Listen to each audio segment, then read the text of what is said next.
ចឹងយើងទាំងអស់គ្នាបើដឹងថាសេចក្តីទុកថ្ងៃនឹងធំតើយើងត្រូវ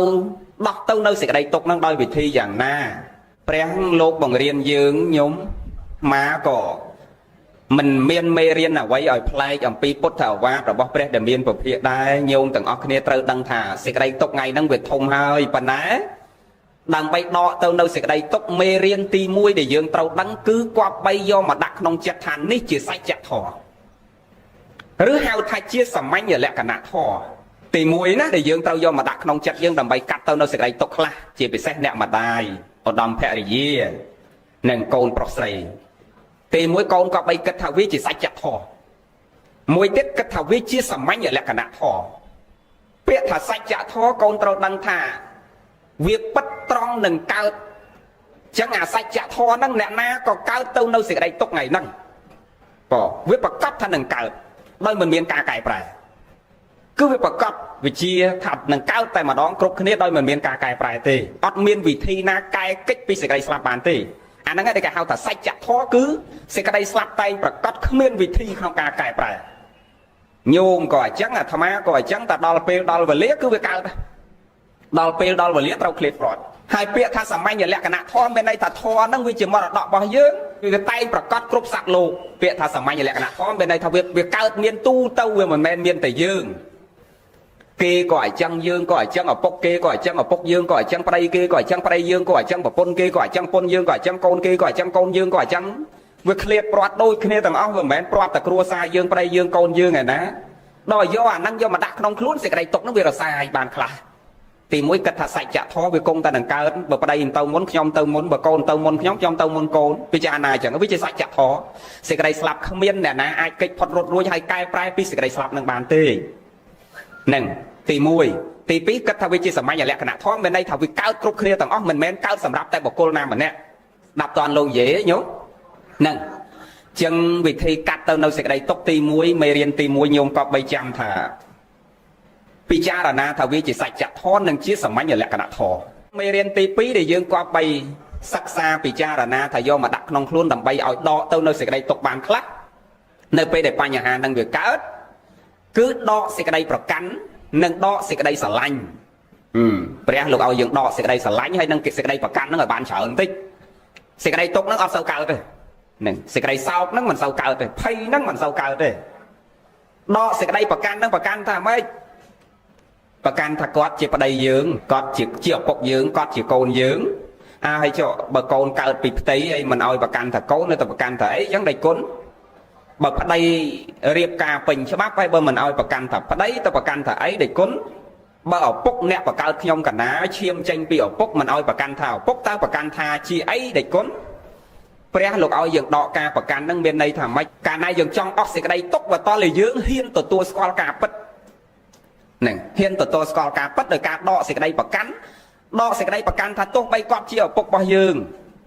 គាត់ជាប្តីរបស់យើងគាត់ជាកូនរបស់យើងពេញច្បាប់ដោយពិតយើងកើតពីឈាមគាត់ដោយពិតប៉ុន្តែបើចង់ឲ្យអស់ទៅនៅសេចក្តីទុកហ្នឹងបើតើយើងកុំប្រកាន់ថាគាត់ជាឪពុកមកនិយាយអញ្ចឹងដូចពិបាកស្ដាប់តិចណាញោមឥឡូវមកលោកគ្រូឧទាហរណ៍មកឧទាហរណ៍បងស្រីកាលពីមិនតាន់គាត់បានគាត់ជាប្តីដែលអត់ប្រកាន់គាត់ថាជាប្តីយើងមានដែលកើតចិត្តក្តៅកាហាយប្រច័ណ្ឌជាមួយគាត់ថាទៅមានស្រីដែលប្រកាន់នេះកាលមិនតាន់បានជាប្តីអត់ទេទាំងអស់គ្នាហើយកាលមិនតាន់បានគាត់ជាប្តីក៏អត់មានខ្វល់រឿងអង្គុយបត់ជើងដាំបាយឆ្អិនហើយអង្គុយចាំប្តីដែរមិនចឹងអត់ដែលខ្វល់រឿងហ្នឹងទៀតហើយក៏កាលមិនតាន់បានគាត់ជាប្តីពេលគាត់ឈឺជាក្តៅរងាចូលពេទ្យដាច់ខ្យល់ចង់ដាច់ខ្យល់អ្ហ្មិចក៏អត់ដែលខ្វល់ទៅអំពុលទុកឈឺក្បាលជាមួយគាត់ដែរព្រោះមិនតាន់បានគាត់ជាប្តីមិនចឹងទេដល់តែពេលយើងបានគាត់ជាប្តីពេលណាប្រកាន់គាត់ថាជាប្តីពេលណាសេចក្តីហួងហែងកើតឡើងពេលនោះសេចក្តីទុកក៏រត់មកតាមពេលនោះភ្លាមប្តីចេញបាត់ពីផ្ទះលើសតាម1ម៉ោង2ម៉ោងខុសទម្លាប់ដើរវិលពេញផ្ទះបាត់ប្តី1ម៉ោង2ម៉ោងចេះតែគិតតែប្តីអញទៅណាសេចក្តីប្រច័ណ្ឌកើតឡើងភ្លែតពីមុននៅម្នាក់ឯងដាំបាយឆ្អិនពេលណាអង្គុយហូបពេលហ្នឹងអត់ខ្វល់ជាមួយអ្នកណាទាំងអស់ដល់ពេលបានគាត់ជាប្តីទៅបីស្រេកឃ្លានអ្ហ្មិចក៏ដោយក៏អង្គុយបត់ជើងចាំប្តីនេះភរិយាខ្លះណាញោមហ្នឹងស្រេកឃ្លានយ៉ាងម៉េចក៏អង្គុយបត់ជើងចាំប្តីត្រឡប់មកជុំគ្នាព្រោះប្រកាន់ថាជាប្តីពេលគាត់ឈឺយើងស្ទើរតែទៅឈឺជំនួសអត់បាយអត់ទឹកទៅដេកមើលប្តីរក្សាប្តីព្រឹកល្ងាចនៅនឹងមន្ទីរពេទ្យប៉ិនកាលពីមិនទាន់ប្រកាន់គាត់ថាជាប្តីចំគាត់ទៅរំទៅជ្រៀងទៅផឹកទៅស៊ីទៅឈឺទៅជាក្រៅអាងារទៅណាទៅអត់ដែលខ្វល់ជាមួយសោះចឹងព្រះសំដែងនឹងចង់មានន័យបញ្យល់យើងថាអញ្ចឹង ដើម្បីឲ្យសេចក្តីទុកហ្នឹងវាឃ្លាតខ្លះវាតល់តែយើងហ្នឹងកុំឲ្យយកអាសេចក្តីប្រកាន់ដែលយើងកំពុងតែប្រកាន់រាល់ថ្ងៃហ្នឹងឲ្យដកអាសេចក្តីប្រកាន់ហ្នឹងបានខ្លះទៅមិនឲ្យដកទាំងអស់ទេឪពុកនៅតែជាឪពុកប្តីនៅតែជាប្តីកូននៅតែជាកូនប៉ុន្តែឲ្យរៀនដកអាការប្រកាន់ហ្នឹងឲ្យបានច្រើនបន្តិចអាហ្នឹងសេចក្តីសុខផ្លូវចិត្តកើតសេចក្តីទុកអស់ម្ដងតិចម្ដងតិចហើយមួយទៀតកុំឲ្យសេចក្តីទុកថ្ងៃនេះកើតឡើងហើយយកសេចក្តីទុកហ្នឹងមកដាក់បន្ទុកលើខ្លួនឯងមកធ្លាប់ឃើញមានកូនប្រុសស្រីខ្លះគាត់នៅអាមេរិកចឹងណាហើយម្ដាយគាត់នៅខ្មែរដល់ពេលម្ដាយគាត់ស្លាប់គាត់ជិះយន្តហោះមកដល់យំបោកខ្លួននៅនឹងមឈូសហ្នឹងហើយគាត់រៀបរាប់ដដែលថាបើសិនជាខ្ញុំកណាននៅក្បែរបើសិនជាខ្ញុំនៅក្បែរម៉ាក់ក៏ម៉ាក់អត់ចឹងដែរបើកូនមកតន់ក៏ម៉ាក់មិនចឹងដែរអាត្មាឡើងទេសនាអាត្មាថាទោះបីប្តីអោបនៅទ្រូងក៏ដោយកុំថាតែនៅក្បែរម៉ែអង្គុយក្បែរម៉ែអត់អី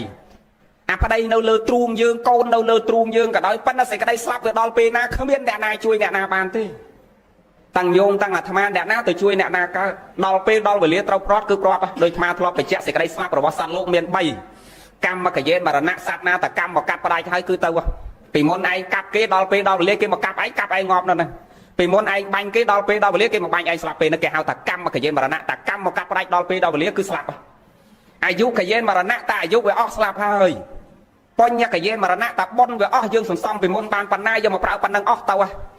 អ្នកខ្លះសំបានតិចទៅប៉ុននឹងបន្តិចដល់កើតមកមិនតាន់ឃើញពលឺថ្ងៃផងតែបានមួយថ្ងៃពីរថ្ងៃឡប់ទៅវិញទៅអ្នកខ្លះ8 9 10ពេញកំឡោះម៉ែអោពងពេញស្រឡាញ់ក៏ត្រឡប់ទៅវិញទៅអាហ្នឹងហើយវាអស់ប៉ុនគាត់វាសន្សំបានប៉ុណ្ណឹងពូជគាត់សន្សំបានប៉ុណ្ណឹងអាយុកយេនមរណៈអស់អាយុហ្នឹងដូចយាយតាអាយុ90 100ជាងដែលគាត់ទុំជ្រុះមានន័យថាអាយុរបស់គាត់វាត្រូវដល់ពេលដល់វេលាហាក់បីដូចជាផ្លែឈើដែលវាកាលណាមានពណ៌លឿងហើយវាទុំហើយវាត្រូវតែជ្រុះអស់អាយុហ្នឹងវាអញ្ចឹងវាដល់ពេលដល់វេលាត្រូវជ្រុះអាប៉ុនកសលសំពីមុនបានប៉ុណ្ណាប៉ុណ្ណឹងអស់ហើយវាហាក់បីដូចជាជាតិទៀននិងជាតិប្រេងដែលយើងដុតនៅជាគៀងកាលណាយើងចាក់ប្រេងនឹងបានច្រើនអាចជាគៀងវាឆេះយូរហើយអាជាតិទៀននេះបើដើមវាធំវាឆេះយូរហើយបើដើមវាតូចវាឆេះឆាប់អស់អាប្រេងនោះបើយើងចាក់ប្រេងដាក់ក្នុងជាគៀងបានច្រើនជាគៀងវាឆេះយូរហើយចាក់បានតិចវាឆេះបានតិចបានឆាប់អស់ជីវិតយើងបើកាលណាសន្សំពូជនៃកសលបានច្រើនប្រើបានយូរ80 90 100ហើយបើសន្សំបុណ្យកសលនឹងបន្តិចយកមកប្រើបានដល់10 20ឆ្នាំក៏ត្រូវឃ្លាតប្រាប់ទៅ30 40 40ឆ្នាំក៏ត្រូវឃ្លាតប្រាប់ផ្សេងទីទីពីគ្នាហេតុអីបានសត្វលោកនឹងវាស្លាប់អត់ដូចគ្នាមានអាខ្លះ8មានអាខ្លះ9មានអាខ្លះ7មានអាខ្លះ100មានអាខ្លះ50មានអាខ្លះ10មានអាខ្លះ20មានអាខ្លះ5មានអាខ្លះកើតមកថ្ងៃហ្នឹងស្អែកឡប់ទៅវិញអាម៉េចបើសេចក្តីស្លាប់នឹងវាមិនដូចគ្នាថាតើឲ្យដូចគ្នាអាម៉េចបើញោមពិចារណាមើលជីវិតយើងរស់នៅរាល់ថ្ងៃចរណៈដំណើរនៃការប្រព្រឹត្តរបស់យើងម្នាក់មានដូចគ្នាណាអ្នកខ្លះគ្រាន់តែបើកភ្នែកមកពុទ្ធធាំងសរណាំងធម្មធាំងសរណាំងសង្ឃធាំងសរណាំងកាន់បាតកាន់ស្រាក់ទៅវត្តថ្វាយអង្គមព្រះសាពះប្រសងពោតនៅព្រះហើយអ្នកខ្លះគ្រាន់តែបើកភ្នែកឡើងលេងទៅជីគេមកឌីហើយណៃមកចុងភូមិដល់ដើមភូមិអាខ្លះបើកភ្នែកឡើងទៅលួចមន់គេអាខ្លះក៏បើកភ្នែកឡើងវាយប្រពន្ធហៅមុខហៅមាត់អាខ្លះក៏បើកភ្នែកឡើងទៅដាក់មងដាក់ធូយកជីវិតគេមក10 20ហើយបាត់ហើយចឹងមានន័យថាការប្រព្រឹត្តរបស់យើងនឹងវាផ្សេងគ្នាចឹងអាផលនឹងឲ្យមិនដូចគ្នាគឺវាឲ្យខុសគ្នាតាមការប្រព្រឹត្តរបស់យើងបើយើងដឹងចឹងហើយឃើញចឹងហើយភ្ញាក់រលឹកនឹកឃើញសេចក្តីល្អសន្សំពូជនៃកុសលនឹងឲ្យបានច្រើនទាំងអស់គ្នាចឹងទីគប្បីពិចារណាជាមេរៀនមួយទៀតបងកុំឲ្យយកសេចក្តីទុកថ្ងៃហ្នឹងមកដាក់បន្ទុកលើខ្លួនយើងថាខ្ញុំមិនបានថែទាំប្តីបានល្អឬក៏ពេទ្យមិនបានយកចិត្តទុកដាក់បានល្អឬដាក់បន្ទុកទៅលើអ្នកណាមួយកុំឲ្យដាក់បន្ទុកលើអ្នកណាទាំងអស់ពេទ្យក៏មិនអាចដាក់បន្ទុកលើពេទ្យខ្លួនយើងក៏មិនអាចដាក់បន្ទុកលើខ្លួនយើងបងប្អូនញាតិមិត្តថាអត់មានអាណាមួយមកក្បែរពេលដែលប្តីកើតសេចក្តីទុកក៏កុំដាក់បន្ទុកលើបងប្អូនគឺដូចថ្មនិយាយមិញចឹងអង្គុយក្បែរប្តីអោបប្តីក៏មិនអាចជួយបានដែរតែកាលណាពេលវេលានៃសេចក្តីស្លាប់នឹងដល់ហើយគឺគ្មានអ្នកណាជួយបានទេដូចម៉ែនិយាយជាក់ស្ដែងថាបងស្រីមួយដែលគាត់មកពីអាមេរិកមកយំអោបមកឈួរឲ្យចេះរៀបរាប់ដាក់បន្ទុកខ្លួនឯងតែបើខ្ញុំនៅក្បែរម៉ាក់ក៏ម៉ាក់អត់ចឹងដែរហ្នឹងណាចឹងមួយទៀតយើងដកសេចក្តីប្រកាន់ហើយកុំឲ្យដាក់បន្ទុកសេចក្តីទុកហ្នឹងយកមកដាក់ខ្លួនយើងដាក់បន្ទុកលើខ្លួនយើងកាន់តែខ្លាំងឡើងអាហ្នឹងក៏យើងកាត់ទៅនៅសេចក្តីទុកហ្នឹងបានខ្លះដែរមួយទៀតដកសេចក្តីស្រឡាញ់ព្រះលោកថាឲ្យតែដកសេចក្តីស្រឡាញ់បានច្រើនទុកអស់ច្រើនដូចគ្នាហើយបើនៅស្រឡាញ់ច្រើនទុកច្រើនប្រកាន់ច្រើនទុកច្រើនស្រឡាញ់ច្រើនទុកច្រើនណាម៉េចឧទាហរណ៍ពេលយើងតឹមការប្តីប្រពន្ធយើងដបងអាតឹមការដបងយើងស្រឡាញ់គ្នាញោមតឹមការដបងណាឡាញ់គ្នាយាយលោកវាអត់ធ្លាប់ការបាទសួរញោមហ្នឹងពួកបួសតាំងពីក្មេងហើយនៅវត្តតែអាយុ5ឆ្នាំហើយទល់ឥឡូវអត់ដែរស្គាល់រោងការគេមិនផងស្គាល់រោងការគេមុនដល់សូត្រមុនបាទការខ្លួនឯងវាអត់ដែរអញ្ចឹងវាអត់ដឹងថា ca tờ bông mà ở đây ca mấy phần tăng tâm ca hai tờ bông mà năm pi năm cứ lại thế này nè mình chẳng hay nhau mấy lại na đôi là bao dương tinh do mau tờ bông tu rồi sắp cả đói còn ha cả đói mô tô cả đói lan cả đói tại do mau mấy cứ lạnh khăn huông hay khăn khoai cho môi là bọt đằng khăn ôi tia họ thả mà tô môi chọc rất là con môi chọc con nâng xong lôi mòm bàn dây nên xong mòm bàn chiêng bằng môi năm mòm bàn lôi tên con môi nữa đò bàn màu hai cô này chi tàu ọt prap chi tàu bay con bay ấy nâng cô huyền thề nâng cô không cô nâng đách cả ba đách cả tôi của ấy của xả lạnh là bọn nâng xả lạnh nè nè đò p là bọn nâng vì chắc bốc phôi tàu prao lên cao dây nâng phải cho bay cô chê cho ana vô tàu na vô tàu ọt đây chắc không môi là bọn nâng tiết sao pro ấy pro về lên xả lạnh ơi tờ lên xả lạnh nhà này vô tàu na tàu chọn quạt chọn na quạt tàu bó chọn bay cô chê ở đây mưa phong còn tha đòn đẹp đợt tây mà vô chẳng ca na tao nơi sẽ đây huông hái tao nơi sẽ đây xả lạnh khơi sẽ đây tục nó về miền cao nè đấy vào đây dương chẳng nè và con dương chẳng nè đập pe dương xả lạnh khlang tao sẽ đây tục nó khlang xả lạnh căn từ khlang tục căn từ khlang đôi ngày nâng chắc là bờ bong say xả lạnh vào đây khlang nó cứ đây mình lộn đâu mình sóc bay mình cao tê nè khoa chắc chỉ môi vào đây nâng con pe nè tại bờ sẽ đây xả lạnh nâng về miền tầm hồng tách sẽ đây tục có về miền tích đôi khề đôi mai vậy mình chắc tầm ca tờ bốn tô bay đây tàu na bạt lưng mà mong pi mong còn đâu mình sọc bao chọc đa lần thòn cho thế ăn hơi nọ đòn mong bay ở hiền hộp bay bọt trường coi chăm vào đây bắn đò pe chà tấu câu nè lo dây ở ngày đấy đôi lên coi bọt trường chăm ta thế đó rồi tại lo ăn pe ná lên mỗi con hai chăn hỏi sẽ không chạy tích đua thằng mà cha tục cháu hay hô hay ngô tất cho đây bạt ở miền coi chăm vào đây đôi môn tiếp thế mình chẳng vô mày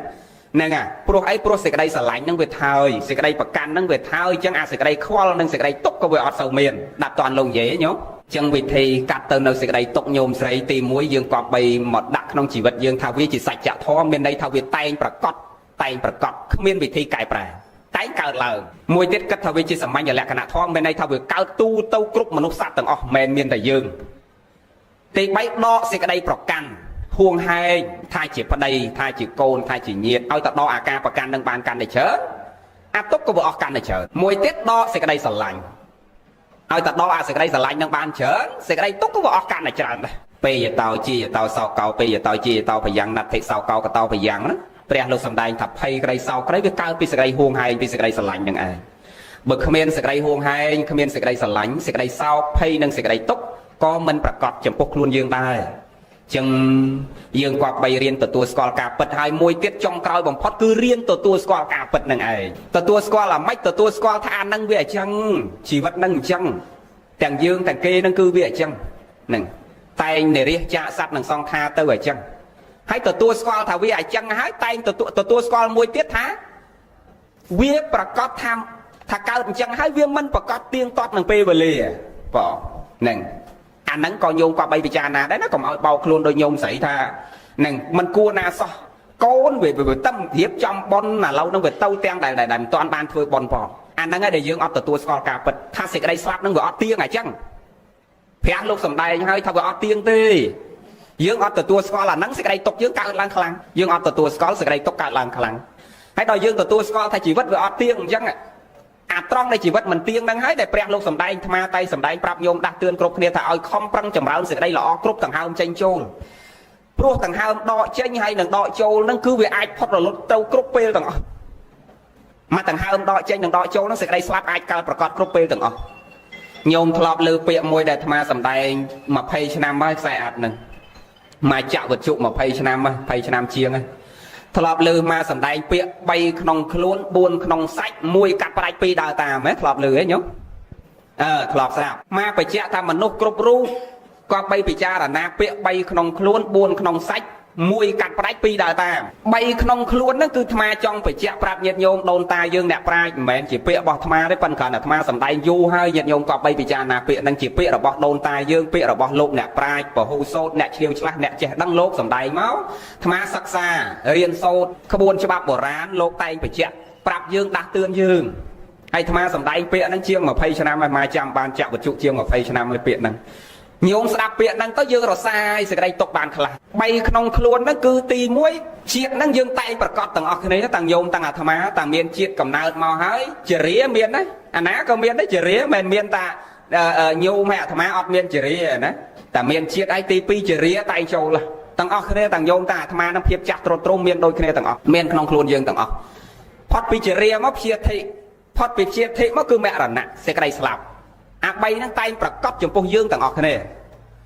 ឬនៃមួយទៀតថាអនិច្ចំទុក្ខំអនត្តា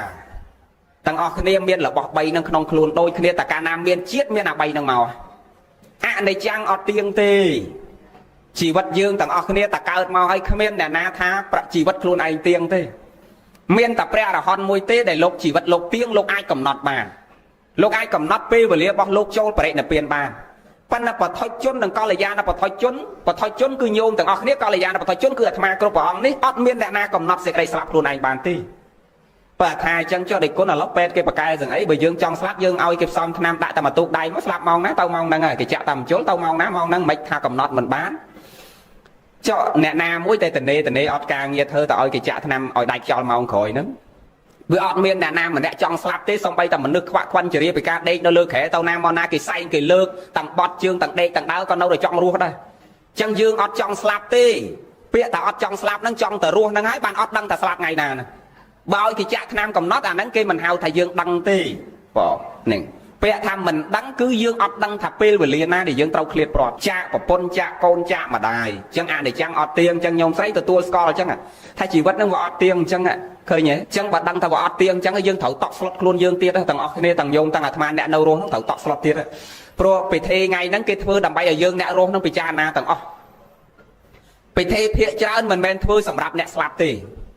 ដោយកម្មវិធីបាចលេខកម្មវិធីបួសមុខភ្លើងកម្មវិធីសណ្ដោងស្បូវភ្លាំងកម្មវិធីប្រែរូបទាំងអស់ហ្នឹងគឺកម្មវិធីហ្នឹងគេធ្វើឲ្យយើងអ្នកនៅរស់រៀនពិចារណាទាំងអស់មិនមែនសម្រាប់អ្នកស្លាប់ទេកម្មវិធីអ្នកស្លាប់គឺកម្មវិធីសង្ឃទានបងឧទ្ទិសបុណ្យជូនគាត់ប៉ុន្តែពិធីផ្សេងក្នុងពិធីបុណ្យសពហ្នឹងគឺភាគច្រើនជាកម្មវិធីដូនតាយើងគេដឹកនាំដើម្បីឲ្យយើងអ្នកនៅរស់រៀនពិចារណាដោយកម្មវិធីសណ្ដោងប្រៅភ្លាំងអីគេចងអាខ្សែសណ្ដោងស្រូវភ្លាំងជាប់ពីអ្នកកូនដែលបោះមុខភ្លើងមកពីឈូសពហ្នឹងគេឲ្យយើងគិតថាអាអ្នកដើរដែលចងខ្សែជាប់ក្បាលមកពីឈូសពពេលដើរដង្ហែទៅហ្នឹងគេឲ្យយើងអ្នកដើរទាំងអស់គ្នាហ្នឹងរៀនគិតពិចារណាថាសេចក្តីស្លាប់ហ្នឹងមិនមែនតែអ្នកក្នុងមឈូសហ្នឹងទេតាំងយើងតាំងគេគង់តែទាញដោយអាខ្សែដែលជាប់ក្បាលមកពីឈូសពគង់តែទាញទៅក្តារមឈូសហ្នឹងដូចគ្នាទាំងអស់តាំងយើងទាំងគេទាំងរាជទាំងមន្ត្រីទាំងអ្នកមានអ្នកក្រអ្នកឈឺអ្នកអត់ឈឺអ្នកចាស់អ្នកក្មេងគង់តែទាញចងក្បាលមឈូសហ្នឹងដូចអាអ្នកស្លាប់ហ្នឹងទាំងអស់អញ្ចឹងគេទាញគេធ្វើដើម្បីយើងពិចារណាអញ្ចឹងញោមដល់ពិធីបាចប្រាជ្ញលេខពេលយើងហែទៅយើងមិនបាចលេខចាំមើលសែកនេះយើងហែហើយសែកឬថ្ងៃណាហែថ្ងៃពហុនោះអញ្ចឹងថ្ងៃពហុយើងហែពេលយើងហែយើងដឹងបាចលេខតាមផ្លូវហ្នឹងទៅបើថាហែទៅស្រុកកំណើតនៅកំពង់ចាមបាចហើយតាំងពីម្ពិញដល់កំពង់ចាមអញ្ចឹងគេបាចហ្នឹងបាចដើម្បីអីអ្នកខ្លះយល់វាមិនតាន់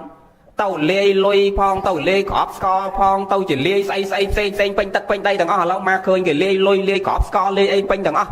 ហើយសួរមិនបានដាក់ក្របស្ករថាដាក់ក្របស្ករហ្នឹងឲ្យអាខ្មោចក្មេងៗតាមផ្លូវដែលដង្ហែកូនគាត់ទៅកឋានទេវលោកឋានសួគ៌ហ្នឹងឲ្យវាបានក្របស្ករហ្នឹងទៅអាខ្មោចក្មេងៗដែលហែ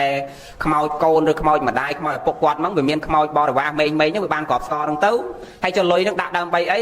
គេថាលុយហ្នឹងដាក់ដើម្បីឲ្យម៉ែឲ្យឪឬឲ្យអ្នកស្លាប់ហ្នឹងចាយតាមផ្លូវកែលោវាអត់លុយអត់កាក់អញ្ចឹងបោះតាមផ្លូវតាំងពីម្ពិញអាខ្លះអ្នកមានខ្លះអុកញ៉ាខ្លះដូរលុយ2បាវអីនោះក៏ដាក់ពាន់បាយតាំងពីម្ពិញរហូតដល់កំពង់ចាមដល់ត្បូងឃ្មុំដល់កាចេះដល់ព្រៃវែងឯងបាយតាមផ្លូវហ្នឹងសង្វេគណាស់ញោមដល់ឃើញអញ្ចឹងមកវាសង្វេគហេតុតែមិនយល់អំពីពិធីដែលដូនតាយើងគេដឹកនាំដើម្បីអីហើយដល់ដាក់លុយអញ្ចឹងទៅទី1គុណដល់វិបត្តិទី1គឺអត់គោរពរូបិយប័ណ្ណខ្លួនឯងមិនគោរពលុយខ្លួនឯងយកទៅបាយចោលនៅលើដីស្រុកគេជាប់គុកហ្នឹងញោមមិនលេងសើចទេណាបាយលុយចោលក្នុងដីជាប់គុកឥឡូវតែជន់រូបលុយតែមួយផ្លែតជាប់គុកភ្លាមប៉ូលីសគេមកដល់ភ្លាមហ្នឹងតែប្រមាថអារូបិយប័ណ្ណហ្នឹងគឺប៉ូលីសមកដល់ភ្លាមហ្មងហែកលុយចោលទៅនេះឯងអត់ការងារធ្វើអង្គុយហែកលុយចោលភ្លាមតែកាមេរ៉ាចាប់បានមកដល់ផ្លែតហ្នឹងទី1មិនគោរពរូបិយប័ណ្ណខ្លួនឯងទី2គុណដល់វិបត្តិទី2គឺឲ្យមនុស្សយល់ខុសតាមគ្នាគុណដល់វិបត្តិទី3ពេលយើងបាចទៅមានអាក្មេងតូចដែលគ្នាក្រតាមផ្លូវហ្នឹងឃើញលុយគេបាចមកហ្នឹងវាសវ៉ារត់តដើមគ្នាលុយហ្នឹងឡានកាន់ងាប់កូនគេហ្នឹងទៀតហ្នឹងហើយយើងក៏បីពិចារណាថាវាជាការអត់ផលទៅទេព្រះលោកសំដែងហ្មងថាគ្មានផលទៅទេអញ្ចឹងយើងបាចហ្នឹងបាចអាត្មាមិនមែនមិនឲ្យបាចទេដូនតាយើងគេបាចតាលេខទេ លេជាមួយផ្កាវារីជាតិផ្សេងចឹងទៅគេលេជាមួយលេចឹងគេបាចទៅហើយយើងទៅលេក្របស្កទៅយល់ថាឲ្យខ្មោចមេងមកតាមខ្មោចឪខ្មោចម៉ែយើងនឹងដែលនាំមកនឹងគ្នាបានក្របស្កទៅអាលុយនឹងដាក់ឲ្យម៉ែចាយតាមផ្លូវទៅយល់ខុសហើយចុះបើម៉ែយើងចាយលុយនឹងមែនវាអត់អាណិតម៉ែឯងទេអីម៉ែឯងដើរតាមរើសលុយតាំងពីពេញដល់កំពង់ចាមនេះងាប់ម៉ែឯងនឹងទៀតគ្រាន់តែតាមរើសលុយឯងបាចហ្នឹងណានឹងគួរគិតអាហ្នឹងបន្តិចខ្ញុំគួរពិចារណាថាវាមានហេតុមានផលគួរពិចារណាដល់ទៅនៅការគិតក្នុងនាមយើងជាមនុស្សឲ្យរស់នៅមុននឹងធ្វើអីមួយឲ្យយើងដល់ទៅនៅការពិចារណាហើយមែនឥឡូវនេះបាចដល់អាលុយនឹងដាក់ហើយអាខ្លះអត់ដាក់លុយដល់លោកទេថាកុំឲ្យដាក់លុយមែនទេវានាំគ្នាទៅទិញលុយដុល្លារមកដាក់ដែរអាដុល្លារខ្មោចទៅទិញ2 3បាវមកបាចអាហ្នឹងដែរអាហ្នឹងវាដូចតាដាក់លុយមែនទេតែដែរវាគ្រាន់តែគោរពរូបបច្ចុប្បន្នខ្លួនឯងប៉ុន្តែវាយល់ខុសអាដែរវានៅតែយល់ខុសអាដែរដល់យល់ថាបាចទៅឲ្យម៉ែឲ្យឯងចាយអាដែរហើយតែចាយអ្ហ្មិចបើឯងអ្នកនៅរស់នេះចាយមិនកើតផងយកឯងយកអាហ្នឹងទៅចាយមកស្លឹកលោមើលបើមិនជាប់ខ្នោះភ្លាមពេលហ្នឹងហើយចុះបើម៉ែឯងទៅចាយអាហ្នឹងដែរមិនគេចាប់ដាក់គុកដាក់ខ្នោះដាក់ចង្វាក់នៅកន្លែងនោះដែរហើយបើកន្លែងហ្នឹងមានកន្លែងចាយលុយទៅដូចញោមយល់មែនហ្នឹងមិនត្រូវម៉ែឯងទៅជាប់ខ្នោះនៅនោះដែរពិចារណាមុនពេលយើងប្រារព្ធកម្មវិធីអីមួយចឹងពិធីហ្នឹងគេធ្វើដើម្បីអីគេបាចហ្នឹងមិនមែនបាចឲ្យអ្នកស្លាប់ទេគេបាចឲ្យយើងអ្នកនៅរស់ហ្នឹងដើរបដើជិះឡានតាមសពហ្នឹងបដើហ្នឹងឲ្យពិចារណាថាសាច់ស្បែកសក់តសៃឆ្អឹងមកតួខ្លួនយើងហ្នឹងពេលដែលបែកធ្លាយទៅវាតែងតែចោលរត់រាយលើពធរនីដូចគេលាជដែលគេបាចតាមផ្លូវហ្នឹងចឹងចោលចឹងជាតិនឹងស្លាប់នៅព្រែកលៀបបូជានៅព្រែកលៀបចាំងសាច់ចោលនៅព្រែកលៀបមកកន្លែងដាច់ចោលពីព្រែកលៀបទៅកើតនៅព្រៃវែងដាច់ចោលនៅព្រៃវែងដាច់សាច់ស្បែកតសៃឆ្អឹងចោលព្រៃវែងមកកន្លែងដាច់ចោលពីព្រៃវែងទៅកើតដល់តកៅបូជានៅតកៅសាច់ស្បែកឆ្អឹងចោលនៅតកៅមកកន្លែងស្ដាច់ពីខ្យល់ពីតកៅទៅកើតនៅសៀមរាបសាច់ស្បែកសាច់ឆ្អឹងទៅដុតចោលនៅសៀមរាបមកកន្លែងពីព្រោះសត្វលោកនៅកើតស្លាប់វិលចុះវិលឡើងនៅក្នុងភព3នឹងគិតរត់មិនរួចដោយធម៌អាត្មានាំសូត្រពីដំបូងចឹងហ្នឹងបើនៅតែមានអវិជ្ជាមោហៈនិងអវិជ្ជាហើយមានតណ្ហាគឺសក្តីប្រាថ្នាហើយមានការប្រកាន់មមនឹងទេគឺនៅតែកើតចឹងហើយតែកើតមកចោលសាច់ចោលឆ្អឹងយ៉ាងគ្រប់តែជាតិថាកើតជាជាតិស្អីក៏នៅតែឲ្យតែមានជាតិកើតជាតិរិឆានក៏នៅតែចោលសាច់ចោលឆ្អឹងលើផែនដីនឹងគ្រប់តែកន្លែងចឹងចឹងព្រះលោកចង់ឲ្យយើងរៀនពិចារណាថាពិធីហ្នឹងលោកឲ្យយើងពិចារណាថាសាច់ស្បែកសក់តសៃឆ្អឹងហ្នឹងតែងចោលអញ្ចឹងវាអត់ខ្លឹមសារអញ្ចឹងណាអារូបហ្នឹងណាតែដាច់ខ្យល់ទៅគេចោលហើយអត់មានអ្នកណាមកអោបមកថើបមកកសោបមកទុកនៅលើផ្ទះទៀតទេប្តីស្រឡាញ់យើងប៉ុណ្ណាប្រពន្ធស្រឡាញ់យើងប៉ុណ្ណាក៏ដោយស្លាប់តែ2ម៉ោងក្រោយគេអូសចុះពីលើផ្ទះដាក់ក្រែក្រោមផ្ទះហើយតែ5 6ម៉ោងគេយកក្តារមឈូសមកលើកឯងដាក់ក្តារមឈូសតែ5 6ថ្ងៃឬមួយអាទិត្យយ៉ាងយូរទាញឯងចូលទៅក្នុងព្រៃហើយតែដល់ព្រៃគេបើកមើលមុខតែ5នាទីយ៉ាងយូរទេគេដើរមកផ្ទះវិញគេទុកយើងនៅមួយអាចារ្យហើយគឺតែងចោលរត់រាយអញ្ចឹងតែ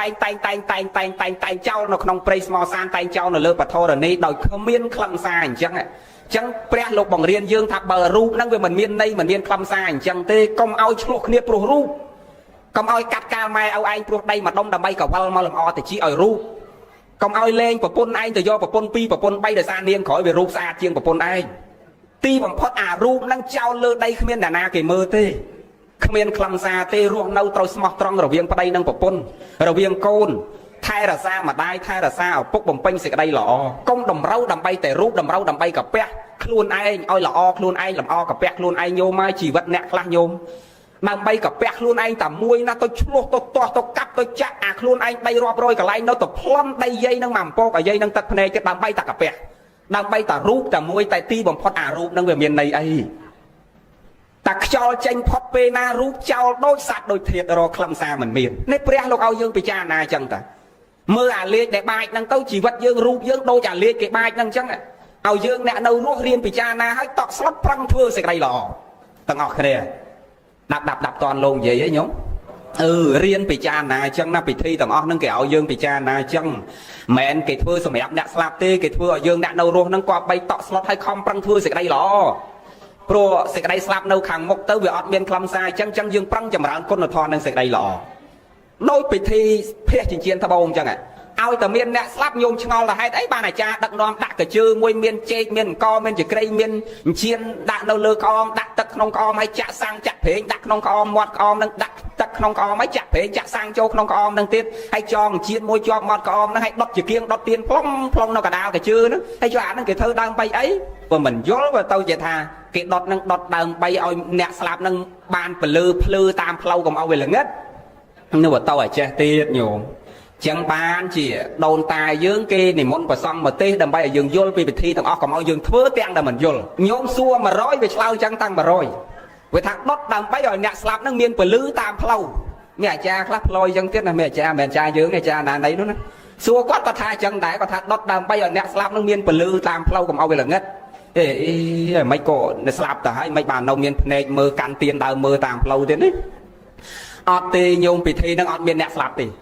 ពិធីនឹងដូនតាយើងគេធ្វើដើម្បីឲ្យអ្នករស់នឹងគិតទៀតគិតនមរុរតនតិយសទូលព្រះបង្គំខ្ញុំព្រះករណម្ចាស់សូមនមស្ការចំពោះព្រះប្រជុំ3នៃបត្រៃរដ្ឋគឺព្រះពុទ្ធរដ្ឋ1ព្រះធម្មរដ្ឋ1និងព្រះសង្ឃរដ្ឋ1អាត្រេអ្នកដោយសេចក្តីគិរវៈជ្រះថ្លាដ៏ពងពោះឧត្តមឧត្តមប្រសើរស្មើដោយជីវិតសពកាលសូមណថ្ងៃនេះមេដាក៏ដូចជាបងប្រុសបងស្រីនៃសពជាពិសេសឧត្តមភរិយាឯណាទៅភរិយាសាធុបងណមានទុកជាទម្ងន់អញ្ចឹងទុកថ្ងៃហ្នឹងមកតែងបញ្ជាក់ថាសម្រាប់យើងជាបឋិជនមិនថាញោមមិនថាអាត្មាទេទុកថ្ងៃហ្នឹងមកចាប់ថាជាទុកធំណាថ្ងៃហ្នឹងគឺមិនមែនទុកដូចយើងជួបរាល់ថ្ងៃនៃជីវិតរបស់យើងតាំងនៅទេអាព្រាត់កូនទៅរៀននៅអូស្ត្រាលីរៀននៅអាមេរិកអាព្រាត់កូនស្រីមានប្តីទៅនៅកាណាដានៅបារាំងឃ្លាតពីកាយចឹងឆ្ងាយយ៉ាងហ្នឹងក៏ដោយក៏គេហៅថាមិនមែនជាការព្រាត់ធំដែរតែការព្រាត់ដូចនាវេលាឱកាសគ្រានេះគឺជាការព្រាត់ធំហើយជាសេចក្តីទុកធំសម្រាប់ពុទ្ធជនមកនិយាយសម្រាប់ពុទ្ធជនអត់និយាយទៅដល់អរិយជននិងកល្យាណព្រះអរហន្តទេសម្រាប់យើងជាពុទ្ធជននិងកល្យាណពុទ្ធជនគឺទុកថ្ងៃហ្នឹងចាប់ថាជាទុកធំសម្រាប់យើងទាំងអស់គ្នាហើយបានមកថាទុកធំព្រាត់ធំ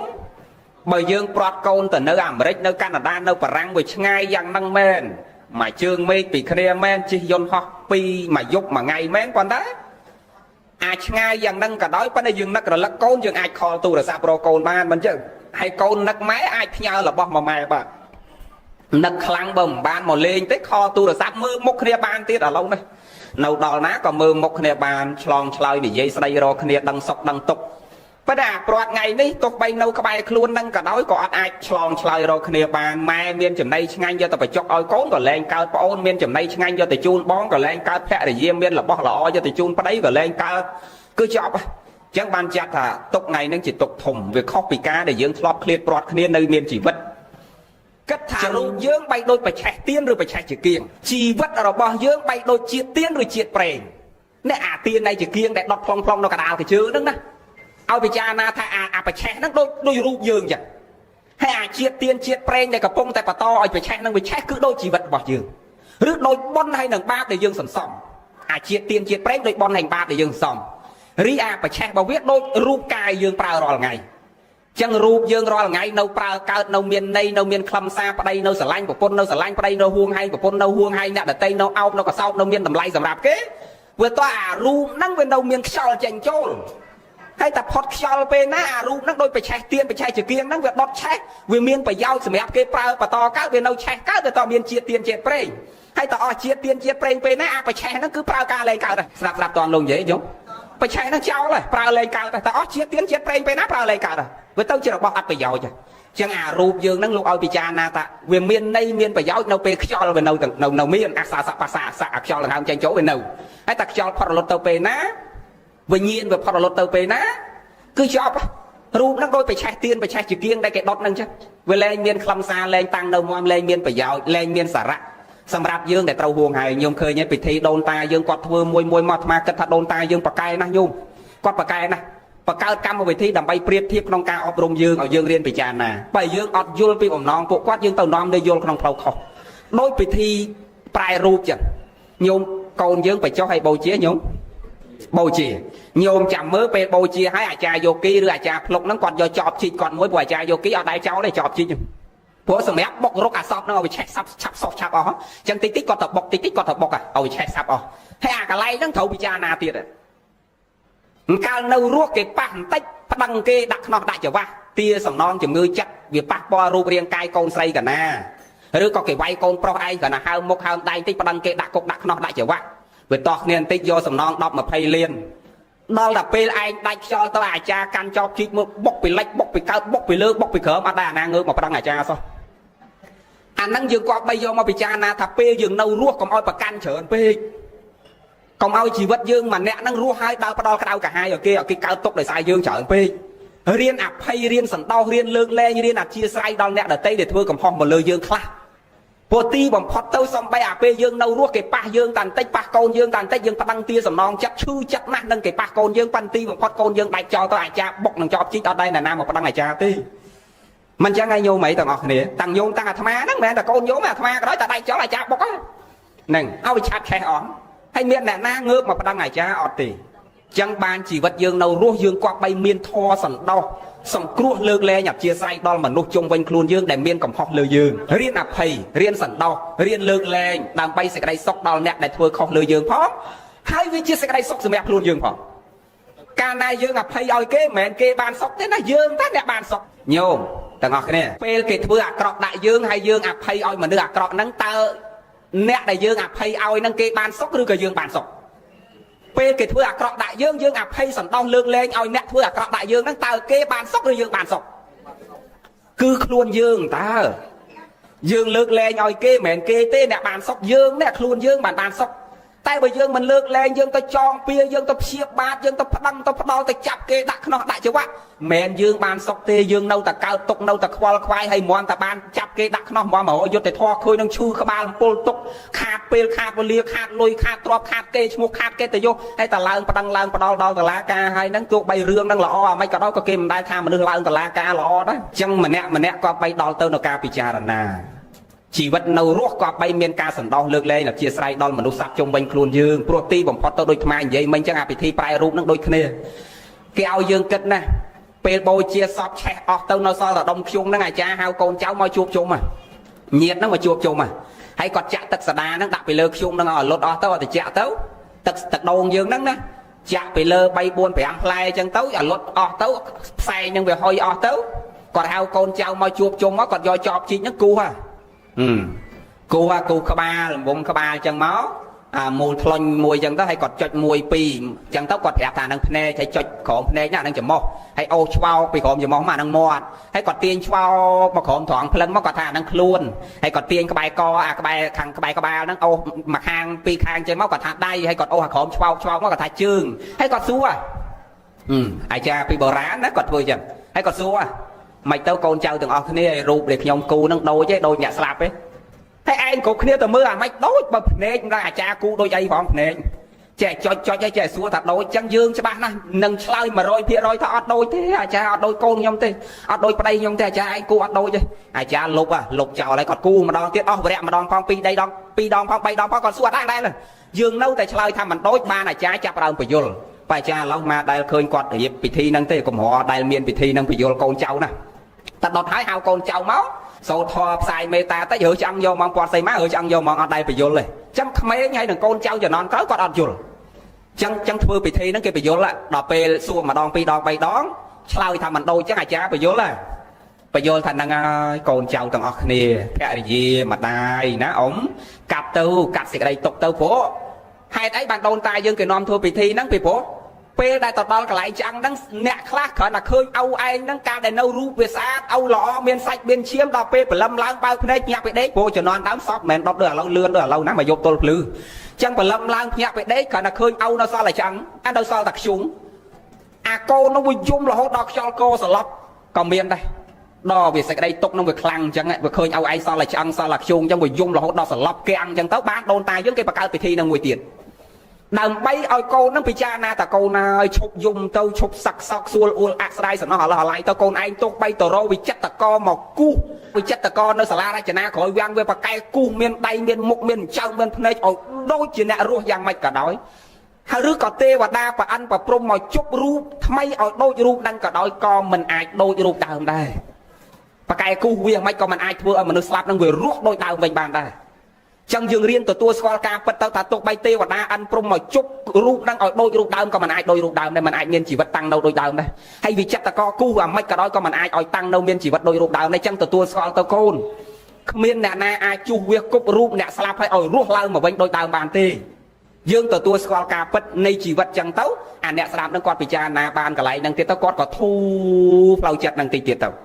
ឃើញទេពិធីក្នុងបុណ្យសពនឹងទាំងអស់គឺគេធ្វើឡើងដើម្បីឲ្យយើងរៀនពិចារណាទាំងអស់ណាញោមណាទាំងអស់គ្នាមិនសម្រាប់អ្នកស្លាប់ទេកម្មវិធីសម្រាប់អ្នកស្លាប់ណោះពេលអាចារ្យបូជាហើយណាអាចារ្យហៅមកថ្វាយអង្គមព្រះសពៈប្រសង់មករាប់បាតមកប្រគេនចង្ហាន់លោកផតតាបាំងស្គលនេះអាហ្នឹងបានពិធីសម្រាប់អ្នកស្លាប់ គឺជាពិធីដែលត្រូវចម្រើនបុណ្យឲ្យអ្នកស្លាប់ហើយពិធីទាំងប្រមាណដែលយើងធ្វើនឹងសម្រាប់យើងអ្នកនៅរស់ពិចារណាផងនិងសម្រាប់ជាកិច្ចគោរពចំពោះរូបកាយនៃសពផងពិធីហ្នឹងណាពិធីដែលយើងអាចារ្យដឹកនាំប្រមាណថ្ងៃដែលធ្វើរហូតដល់ថ្ងៃបូជាហើយហ្នឹងជាពិធីដែលយើងគោរពចំពោះរូបកាយសពផងនិងជាទំនៀមទម្លាប់រក្សាប្រពៃណីប្រវេណីពីបុរាណរបស់ខ្មែរយើងផងទី1គោរពរូបសពទី2រក្សាប្រវេណីពីបុរាណទី3ដើម្បីឲ្យយើងអ្នកនៅរស់ហ្នឹងដល់ទៅដល់ការពិចារណាកាត់ទៅនៅសេចក្តីទុកខ្លះរីឯពិធីសម្រាប់អ្នកស្លាប់គឺសង្ឃទានតាប់តនេះញោមទាំងអស់គ្នា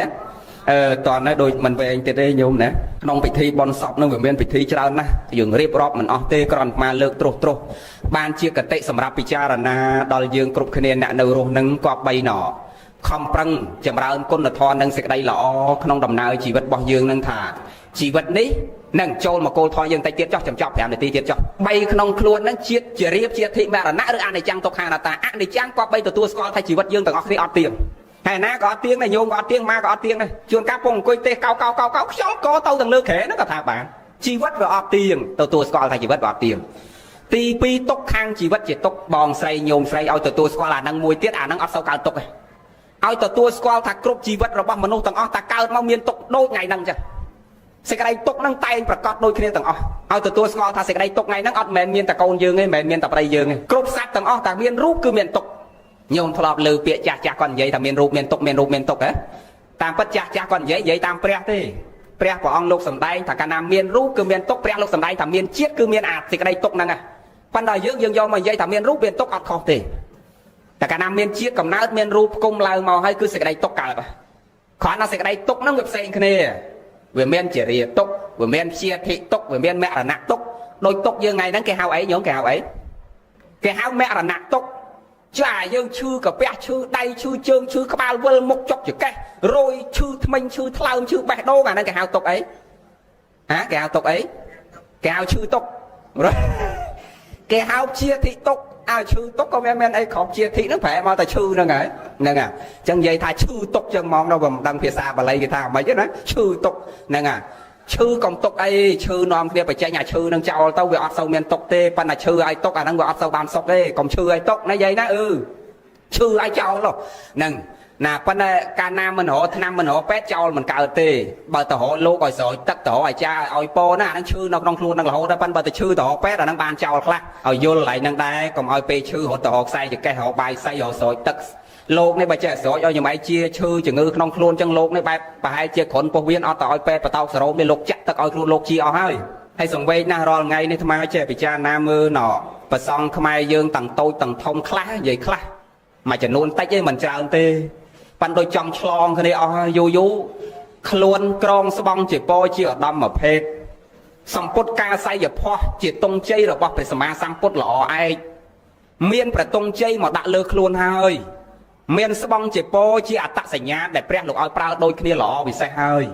បានមកបួសមករៀនតាំងខ្លួនក្នុងសាសនាល្អហើយតែប្រែពណ៌ទៅជារឿងផ្សេង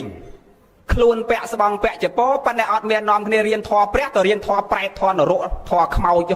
ញោមរាល់ថ្ងៃញោមឯងដែរលឺលោកសូត្រមុនការអីដែរលោកសូត្រធម៌ព្រះដែរសូត្រតែធម៌ប្រែសក់ខ្មោចសក់ព្រាយណាហៅមកអស់អីស័យជុំវិញទឹះអីស័យបារមីទឹះនេះទឹះនោះហ្នឹងទេវតាណាមកអស់ហៅខ្មោចហៅព្រាយអីអស់មកទឹះ8ទឹះ9ណាជីដូនជីតាណារុកអរិយណាលោកហៅមកអស់ជ័យយ៉ងជ័យយាយជ័យពេញតែហ្នឹងវាយូរលែងសូត្រធម៌ព្រះទៅនាំអ្នកច្រៀងចម្រៀងហ្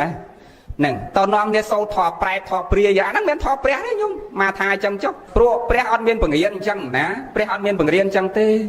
ព្រះអត់មាននាំឲ្យលោកនាំគ្នាមកច្រៀងអញ្ចឹងទេព្រះលោកឲ្យយើងសូត្រព្រះបរិត្តតប្រែមកតែរៀបរៀងយើងចម្រើនទៅនៅបរិត្តទៅសូត្រករណីមហាសម័យបនិធានយាននីគិរីមនុនអីនេះបានជាព្រះបរិត្តហើយឯងនាំគ្នាខ្លួនជាប្រសង់អ្នកដើរតាមកន្លងព្រះហើយអត់មានសូត្រធម៌ព្រះហើយទៅសូត្រតែធម៌ប្រែធម៌ព្រាយធម៌ខ្មោច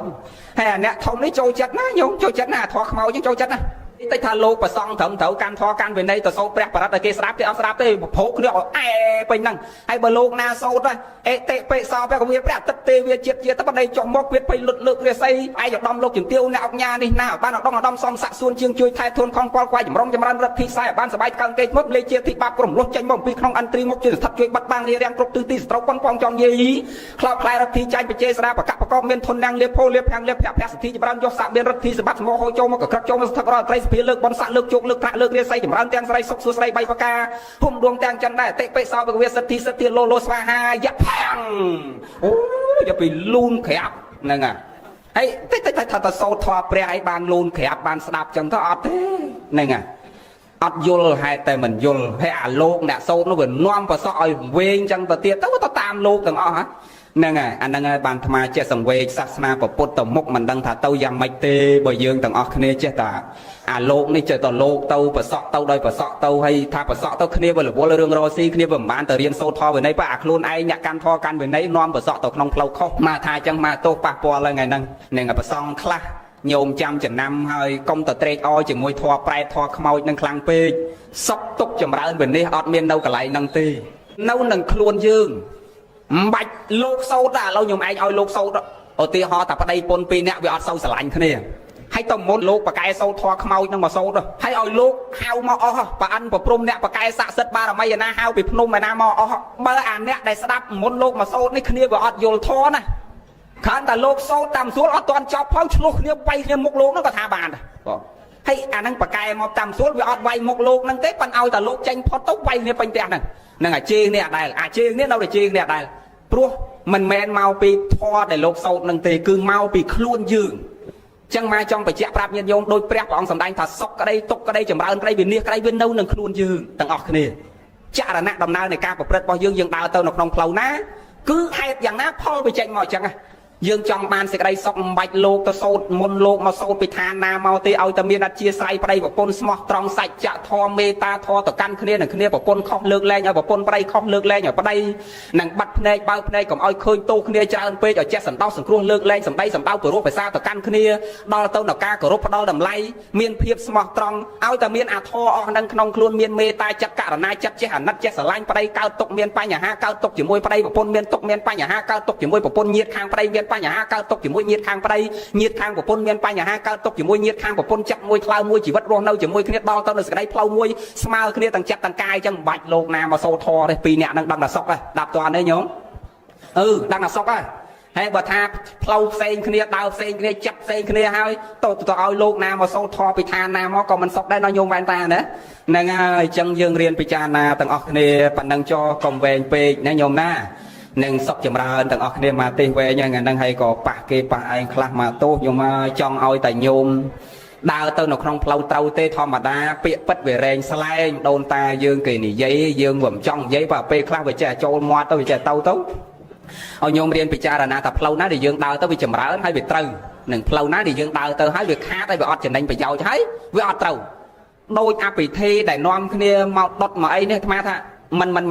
ិនហាមមិនឲ្យញោមដុតទេដុតចុះប៉ុន្តែយើងគាត់បីគិតវិញតើវាចំណេញអីមកដុតតាមមិនស្រួលនឹងអាអ្នកអង្គុយដុតនឹងវាកើតសួតកើតលបែងកើតហឺតវាហាត់អាផ្សែងនឹងមក2 3យប់ហើយដូចຕົកមួយអាទិត្យផងក៏ហាត់ផ្សែងមួយអាទិត្យហើយមុខឡើងស្លេកប៉ំ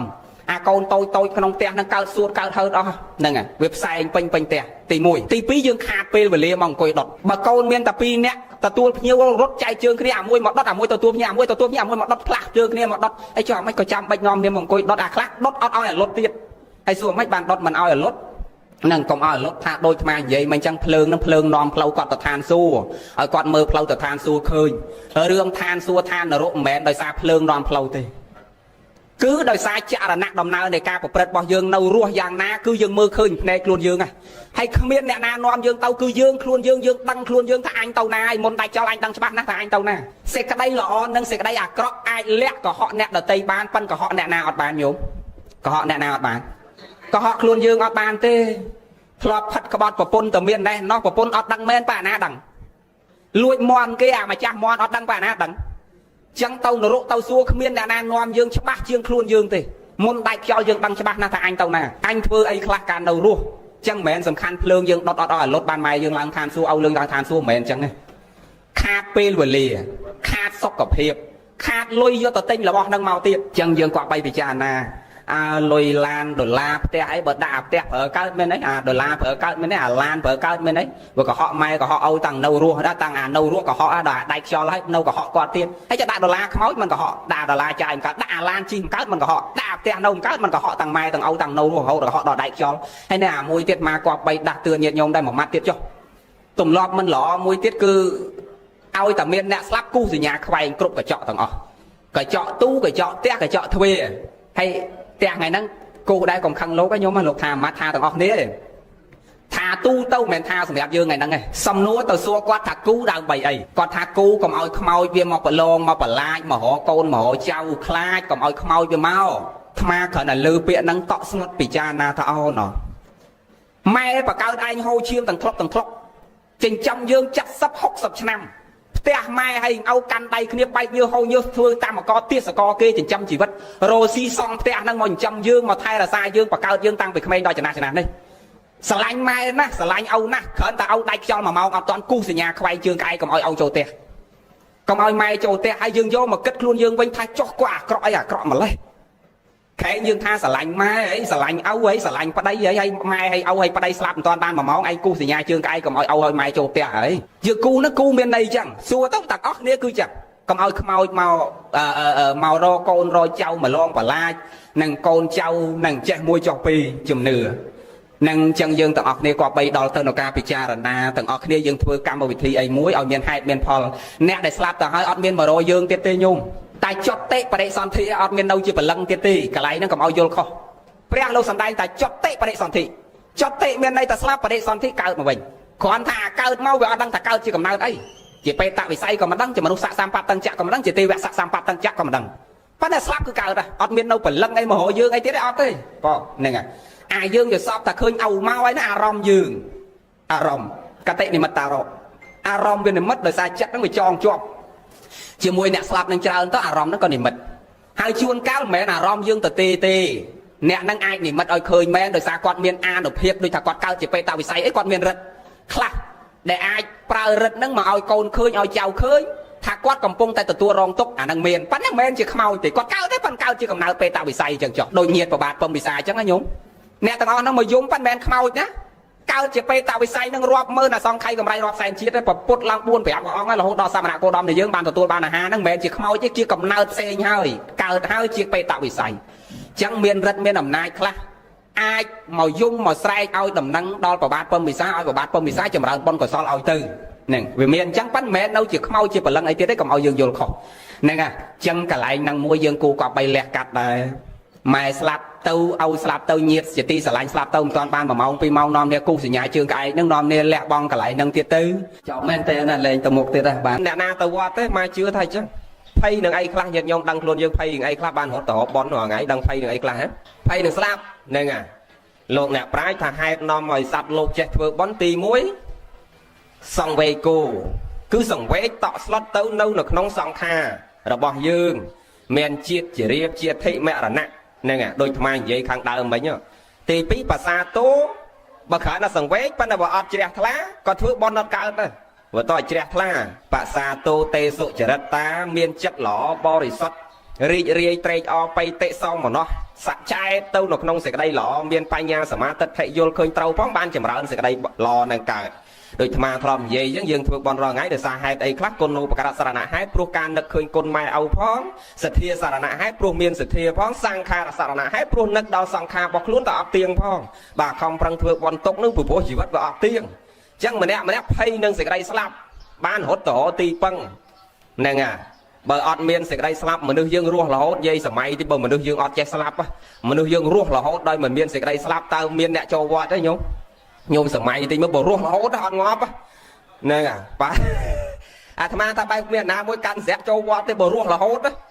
ប្រហែលជីវិតខ្លីបានតែ70 60ផងនៅមានកូនវាយម៉ែវាយឪកាត់កាលម៉ែឪនៅមានកូនមិនស្គាល់លោកមិនស្គាល់អាចារ្យអាយុខ្លីប៉ុណ្ណឹងផងហើយចុះតម្រាំមនុស្សរស់រហូតដល់អត់ស្លាប់ណាយាយសម័យតិចមើលតើមានកូនណាចេះដឹងគុណរលឹកគុណចេះស្ដាប់ធម៌ចេះធ្វើបន់ឧទ្ទិសកុសលអីអាត្មាថាអត់ទេប្រហែលជីវិតខ្លីប៉ុណ្ណឹងផងនៅសត្វលោកយើងពេលខ្លះអ្នកខ្លះនៅភ្លេចសតិ ប្រព្រឹត្តទៅនៅអបាយមុខស្រីស្រាបៀបនដូរតន្ត្រីផឹកស៊ីផិតក្បត់ប្រពន្ធកូនវាយដំទាត់ធាក់ម្ដាយឪពុកជាបចោចាស់ព្រឹទ្ធាចារ្យមិនដឹងគុណមិនដឹងទោសអាពេលខ្លីប៉ុណ្ណឹងហើយនៅឆ្លៀតប្រឡាក់ដោយអកុសលផងជឿទម្រាំដោយជីវិតនឹងរស់នឹងរាប់ពាន់រាប់ម៉ឺនឆ្នាំដោយមិនមានសេចក្តីស្លាប់នៅខាងចុងជាទីបំផុតមនុស្សគ្មានសមាទិដ្ឋិយល់ឃើញត្រូវទេហើយចឹងបានប្រពុតគ្រប់ព្រះអង្គអត់ដែរចោះចាប់បរិសន្ធិក្នុងពេលដែលសត្វលោកអាយុច្រើនជាង100ហើយនឹងតិចជាង100អាចច្រើនជាង100ក៏ព្រះអង្គអត់ចោះចាប់បរិសន្ធិដែរប្រពុតគ្រប់ព្រះអង្គតាំងប្រកបកសន្ធោបកោនីកមនោបកាសបោរសមណគោដំនៃយើងព្រះសាហាមេត្រីក្រោយដូចគ្នាអាយុមនុស្សកាលណាដោះផែនដីមកដំបូងអាយុមនុស្ស1000ឆ្នាំជាងរហូតរាវរហូតធ្លាក់មកនៅត្រឹម100តិចតួចបានប្រពុតលោកចោះចាប់កំណើតពេលហ្នឹងអាចច្រើនជាង100ក៏អត់មកអាតិចជាង100ក៏អត់មកដែរដូចយើងរាល់ថ្ងៃនៅ70ហ្នឹងតាមអាយុខៃហ្នឹងក៏ព្រះអត់មកក្នុងកំឡុងពេលអាយុប៉ុណ្ណឹងដែរអាចជួយអាតាក្បាលតពេកពីពេញមកគេជិះឡានទំនើបនឹងគេឲ្យលុយមកដុំមកយាយនេះឲ្យគេការកូនឯង5ដុល្លារគេអានោះ72ហើយទៅឲ្យការជាមួយគេទៅហ្នឹងណាចេះនិយាយលេងទេវាគ្មានទេគេលោកមាននឹកចឹងមែនណាហ្នឹងសង្វេកណាចឹងចេះទៅមុខគុណធម៌កាន់តែធ្លាក់ចុះនឹងបាបអកុសលចេះតែចម្រើនចឹងបានប្រពុតគ្រប់ព្រះអង្គអត់ដែរចោះចាប់បរិសន្ធិក្នុងកំឡុងពេលដែលមនុស្សអាយុតិចជាង100ហើយវាច្រើនជាង100គឺក្នុងកំឡុងហ្នឹងកំឡុង100ជាងតិចតួចហ្នឹងហើយចឹងកាយចំនួនព្រះអង្គមនុស្សអាយុ100ជាងហ្នឹងដោយលោកយាយវិសាខា120ហ្នឹងហើយវាអស់ហើយត្រឹម120ហ្នឹងចំនួនព្រះ120ជាងតិចតួចហ្នឹងណាអ្នកបាន120ហ្នឹងចាត់ថាជាបុគ្គលដែលចម្រើនទៅដោយវ័យវុទ្ធោអ្នកចម្រើនទៅដោយវ័យដល់យើងសម័យនេះអ្នកណាបាន90 80អាហ្នឹងក៏គេចាត់ថាជាបុគ្គលដែលចម្រើនទៅដោយវ័យដែរពីព្រោះអាយុខៃរបស់មនុស្សឥឡូវនៅសល់តែ70ឆ្នាំទេអញ្ចឹងអ្នកណាបានដល់80ដល់90ដល់70 100នោះសើអ្នកមិនធម្មតាហ្នឹងហើយមិនធម្មតាទេសើមនុស្សមិនធម្មតាទេពាក្យថាមិនធម្មតាមានន័យថាគេគ្រប់គ្នាអត់មានពលទុកដល់កូនដល់ចៅទេថាទៅមកអ្នកចិត្ត100ហ្នឹងមួយអាទិត្យទៅកាឡម៉ែត្រម្ដងអស់2លានចឹងទៅមកវិញបានធូរតិចទៅទឹកក្រោយទៅអស់2លានទៀតទៅទឹកក្រោយទៅអស់2លានទៀតទៅមួយឆ្នាំក៏ចូលពេទ្យ30ដងហើយម្ដង2លានដល់កូនលក់ដៃស្រែលក់គោលក់អីអស់លីងពីខ្លួនមកបានគាត់ទៅហ្នឹងហើយអ្នកមិនធម្មតាទេព្រោះហ្នឹងហើយនិយាយលេងញោមមិនមែនចង់ឲ្យគាត់ទៅបាទខ្មាស់ឃើញចឹងមែននិយាយខ្លះនៅទុំស្វិតនឹងមកទឹកតែពេទ្យ2ដងមកទឹកតែពេទ្យ2ដងហើយទៅមិនបានតែលុយកូននឹង2លាន3លាន2លាន3លានហើយគ្នានឹងមើលលក់គោលក់ដៃអស់អាលីងដល់អស់អាលីងបាទគាត់ទៅហ្នឹងហើយណោប៉ុន្តែអ្នកអាយុវែងសម័យនេះគឺជនជាតិជប៉ុនញោមជនជាតិជប៉ុនអាយុ90នេះគេចាត់ថាតិចជនជាតិជប៉ុន105 110 115 105 102 103 100ជាងភាគច្រើនអញ្ចឹងបានជប៉ុនសម្បូរមនុស្សចាស់ហើយចាស់អាយុ80 70នៅតែធាក់កង់ទៅធ្វើការយាយហ្នឹងហ่ะមិនមែនដូចយើងទេ70ហើយនៅធាក់កង់ទៅធ្វើការនៅដើរលក់កសែតគាត់ធ្វើការងារធ្ងន់ឯគាត់លក់កសែតលក់អីតាមផ្លូវយើងទៅយកមើលជនជាតិជប៉ុនហើយបើអាមនុស្សពេញកម្លាំងវិញស៊ីបាយក៏លើឡានលើអាទេសភ្លើងនឹងធ្វើការមើលសភៅតាមផ្លូវតាមអីញោមឃើញគេណោបើមិនបានដែរទៅញោមឃើញប្រព័ន្ធទំនើបគេផុសមកដល់ថ្នាក់វាធ្វើការនឿយហត់ពេកវាគ្មានកន្លែងដេកឲ្យវាគ្មានបានសម្រាប់វាដេកនៅកន្លែងធ្វើការអាម៉ោង relax គេបោះគេបន្តិចហ្នឹងកន្លះម៉ោងដែលគេឲ្យហូបបាយឲ្យសម្រាប់បាយ30 មីនិតហ្នឹងគឺដេកលក់ពេញណាកន្លែង office កន្លែងធ្វើការហ្នឹងដេកទាំងអស់គ្នាអញ្ចឹងមានន័យថាគេប្រឹងណាស់មុំគេខ្លាយទៅជាប្រទេសមហាសេដ្ឋកិច្ចនៅអាស៊ីហ្នឹងមិនមែនចេះស្រួលទេគេធ្វើការគ្មានពេលសម្រាកទេហើយយើងគ្រប់គ្នាខ្មែរយើងនេះចង់មានគេដែរបើអត់មានប្រឹងធ្វើការប្រឹងតែបនអ្នកតា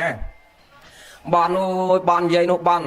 ហ្នឹងហើយចេះចង់មានបើព្រលឹមឡើងម៉ោង8កន្លះបាទភ្ញាក់ពីដេកគេប្រឹងនោះប្រឹងហើយយើងនេះម៉ោង8កន្លះហើយបាទភ្ញាក់ពីដេកហើយទៅធ្វើមិនមានក៏តប្រឹងទាំងអស់គ្នាកុំនិយាយរឿងហ្នឹងនិយាយរឿងធម៌យើងនេះចឹងយើងមានភ័យបាទស្វែងរកទីពឹងថាទេ20នាទីឥឡូវវា30ណា40នាទីចុះហ្នឹងចិត្ត1ម៉ោងមកបានណាកុំឲ្យខ្លីពេកកុំឲ្យវែងពេកមកបញ្ញាប់ដែរដល់ណាមិញយើងដល់ភ័យបាទរកទីពឹងដូចថ្ងៃហ្នឹងឯងអ្នកមានភ័